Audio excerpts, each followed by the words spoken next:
Back live with you tonight, you're in Focus, and thanks for staying on. Gauteng MEC for Infrastructure Development, as well as Cooperative Governance and Traditional Affairs, Jacob Mamabolo, has officially launched the Infrastructure Delivery Platform. It's meant to address delays in the completion and delivery of critical social infrastructure projects across the province. He's also been crisscrossing the province, meeting with local municipalities ahead of the local government turnaround summit, which takes place this week. The MEC is joining me now in the studio for more on that. Good to have you, MEC, and thank you very much for your time. Good evening to you, to all the viewers, and let me appreciate the opportunity given to us. You are meeting this week with what you call key leaders and stakeholders to pave a way to come up with some real solutions for service delivery, infrastructure development, and better governance. I want to start on the better governance issue because of the challenge that we are facing right now. I mean, how are you going to sit and convince stakeholders that there will be better governance when governance actors are charged with fraud? I mean, what is your immediate reaction to this situation of an MMC in the city of Johannesburg, local government, that's being charged with fraud? I think on that matter, thanks very much once more. Let's leave that to the law enforcement agency. I'm quite sure that they will deal with that matter quite adequately. And of course, we will get a report from the city of Joburg about the matter. But I think at this point, let's leave the matter. It's in the good hands of the law enforcement agencies. Yeah. Now, let me move to, just to confirm to the viewers that indeed over a period of 2 weeks, we have met with all the municipalities in the province. The 3 metros, the 2 district municipalities, and the 6 local municipalities. Yeah. The last one we met with was the city of Tshwane just on Friday. Yeah. Today we met with Salga in the province. And in all these engagements and interactions and discussions, we're preparing for a very important conversation and dialogue on making sure that we can improve the state of local government and municipalities in the province of Gauteng. Why are you having the conversation now? Did you have to wait for the Tshwane municipality at least to be off the hands of the Democratic Alliance? No, let me start by saying no. What made you wait this long to have this particular summit on service delivery? Was it not going to be possible to have a turnaround without Tshwane being on board? We planned this summit very early. If you may recall when Honorable Premier Panyaza Lesufi announced the Provincial Executive Council, our cabinet, yeah. And when he was opening the Gauteng Provincial Legislature, he made very clear emphasis, he placed very clear emphasis on getting local government right. And he also emphasized quite correctly the point that as the provincial government of Gauteng, in whatever that we do, it's important to get the support and buy-in of the stakeholders on what we're doing, because without their support, without agreement with them, without working as partners, yeah. It will be very difficult to achieve the objective. So we needed a conversation. Somebody would listen to us and say, the MEC Mamabolo likes summits. Everywhere he goes, there must be a summit. He goes to transport, goes to taxi summit. He goes to finance, he calls a summit, and he sits with the finance MMCs in all the municipalities. Now he's at COCTA, infrastructure development. He calls a summit. What is this thing about summit? You like sitting around the table and talking to people? Well, let me say this to you that I've always said, and this is a principle I believe in, it's a very profound principle, that globally, the whole world admire our country for the way in which we have, correctly relied on conversations, on dialogue, on what even used to be called talks about talks, in order to move forward with the problems and difficulties that we have in the country. Yeah. So this is best practice. Many countries wish that they could learn from us because we are best around the table. I mean, you're referring to when I was in transport. Just look at how the taxi summit has helped us to embed and inculcate in the province the culture of conversations, drastically reducing taxi violence in the province. So this country's democracy is built on the foundations of conversations. It is not correct, and we may not go anywhere, if we shout at the problem, if we shout at each other, we play the blame game, we point long fingers against each other. Provincial government shouting at municipalities, municipalities shouting back, we will never solve the problem. So let me concede the point you are making that yes, for good reasons, for best practice in our country, I believe that people work far much better when they have dialogue conversations, because from there, you have got a strategic point of convergence and possibly consensus about where we're going to. Yeah. I have seen just in the period prior to announcing the local government turnaround summit, some of the stakeholders, in a very reactive way, saying there's a problem here, there's a problem there. Yeah. And we said, no, we're not going to follow that failed practice of piecemeal, isolated, fragmented way of dealing with problems. So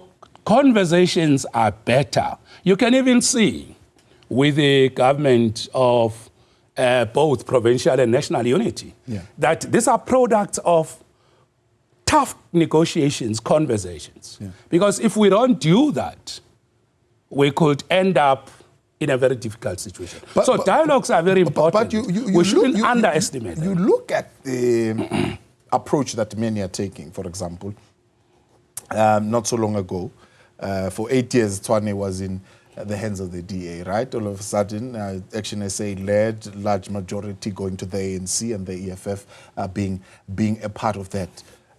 All of a sudden, you say clean-up campaign. It doesn't take a summit. You didn't have people sitting down and having dialogue. People then all of a sudden are cleaning the streets. And I look at that and I'm thinking, then do we need these summits? When, for example, you know that the problem that you have is a water crisis where 45%, if you like, maybe more, of the water is non-revenue. It's lost. Yes, some of it goes to human settlements and whatnot, and is unaccounted for, but a large part of it is because of leaks. I don't need to sit around a summit to know that I must fix this infrastructure and maintain it. That's a challenge. I think if we narrow conversations to just this and that, and that's exactly my point. We're still at the beginning of the 7th administration. It is very much important that we create a strategic direction that we want to take. Otherwise, we're going to end up chasing problems all over the surface, but without exactly how do we want to work together to achieve a long-term strategic goal. Right. So crisis management, as I said, piecemeal solutions. Yes. Of course, where there's a crisis, you'll have to attend to it. But I always believe in a long-term strategic direction. Yeah. And this summit, if you look at the world, people craft long-term strategic direction. In this province, we used to talk about growing Gauteng together 2030. The African continent is talking about setting its targets towards 2065. So long-term strategic planning is the best way to go. So we need you believe there are deeper issues than... And yes, I can give you examples. We can fix the water. Yes, we can fix the roads on the surface, but there are deeper Let me give you an example of that. I do think that we need a conversation with municipalities, because municipalities, in my conversations with them, I mean, the discussions we had with them, I think it became very clear that we need to discuss this issue of municipalities, not just being places of, service delivery, water, road, important as that is. But we need to plan that as well. But the big conversation we need to have is this. Municipalities are economic spaces for investment, for job creation. Even myself as MEC responsible for infrastructure development in the province, all the schools, the clinics, the hospitals, we build them in municipalities. Yeah. So we need a conversation about how can we work as one single unit, as a city region, as Gauteng province, to make sure that we can elevate and privilege in our conversations strategies, best practices to grow the economy of the province. And what are we going to do together to make sure that, things like how long does it take to approve a water license? Yes. For a person who's trying to set up a light industrial activity, sitting somewhere in one of the key highly industrialized countries and trying to invest here. Yeah. What municipalities do they have growth nodes, areas that they've strategically identified as where we want to create economic growth? Because economic growth is very important for municipalities' financial sustainability, but also for households to pay municipal services to make sure that we reduce poverty and we reduce the list of people who are on the indigent register. So to create jobs, to improve the quality of life. So that conversation, because municipalities currently, as I look at them, they are involved in, looking at coalitions. There's a lot of changes. There's a lot of uncertainty. Yeah. So there are exactly the things you are talking about. We just go there, do this there. So we need a strategic conversation about how all of us can work together to make sure that we grow the economy of Gauteng, because if we don't grow this economy, the rest of the country is pulled down. Yeah. So a conversation like that, you can't just be running around chasing this and that. So that is why for the future of our municipalities, for the future of the province, for high quality of life, we need to say, and this came out in the city of Tshwane. Yeah. And let me give you an example. In the city of Tshwane, the new leadership, under the new mayor and the deputy mayor, they raised a very important point. MEC, let us make sure that we don't work as silos competing against each other and talking past each other. Yeah. Can we work together? Yeah. Can we be partners? It's good political speak. All politicians like to say that. Politicians that no, let us not work in silos. But let's get to the meaning of what. No, but let's get to the meaning of what it really means, right? Okay. What it really means is that municipalities, and it's not my words, these are the words of the Auditor General, especially the ones that are doing badly, are poor planners. Right? They plan badly for projects. They either prioritize too many projects and don't have enough money for them, or those that they do try and attempt are poorly budgeted for, that they are not finished on time, that delays and so on and so forth. Right? So there's poor planning. Over and above that, there's bad consequence management. Right? So one of the municipalities that we went to is Mfuleni is a typical example of where that is happening. Which it really is at the heart of what you're saying as well, that you need to sit around the table and say, how do you plan for these things properly? Exactly the point. And so planning can be short, medium, and long term. But planning requires that we have conversation, we agree on exactly what are we planning, to benefit who, for what purpose, and in that planning, what are the things we can do now, tomorrow, and later? So exactly that. So the turnaround summit is intended precisely to make sure that we can deal with this issue. Let me also say to the viewers, I'm very much pleased that, last time when I had conversations with you, we spoke about the need, and I said to you, within the 100 days, we are going to unveil a major achievement, critical milestone, to make sure that we can deliver infrastructure in the most efficient and effective way.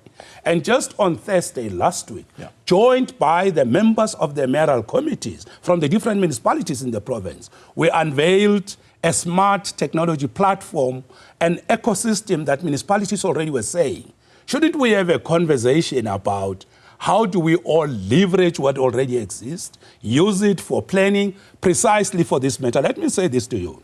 In my little experience, having been in the infrastructure space, is that, you know, more often when I listen to conversations about infrastructure, and this is not only in the country, is that there tend to be conversations about budgets, money, not being enough to finance infrastructure. Yeah. And I can tell you that matter is true. There's never enough money. That's why you need triple Ps, mobilize private sector, work together.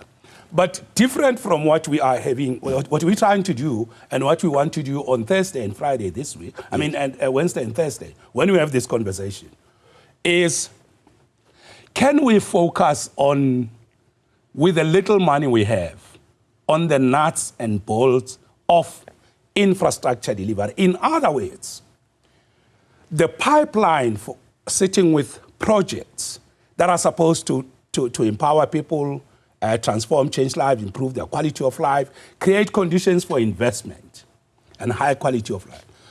That pipeline is muddied, it's almost blocked, projects are not moving. We're not even getting the multiplier impact in every R1 we spend to create jobs to benefit the people. Because money is trapped in the provincial account, is trapped in municipal accounts, sometimes even grants for infrastructure. How different is the smart solution? Because I'm out of time. From the e-tender solution, for example. Is it because you have something in Gauteng called e-tender, but again, it's optional. Others use it, others don't use it. How is IDEP going to be different? So exactly the point. So what we are trying to do is precisely that: move services and, of course, functions of government to digital platforms. We are in the period of the fourth industrial revolution. So these technologies, they give us capacity to do oversight, troubleshooting, to make decisions, because without data, without information, I mean, construction projects generate massive data and information. And if you are to make decisions, you need that information. So we no longer want to manage from just, you know, somebody's gut feel, from just reactive instinct type of management.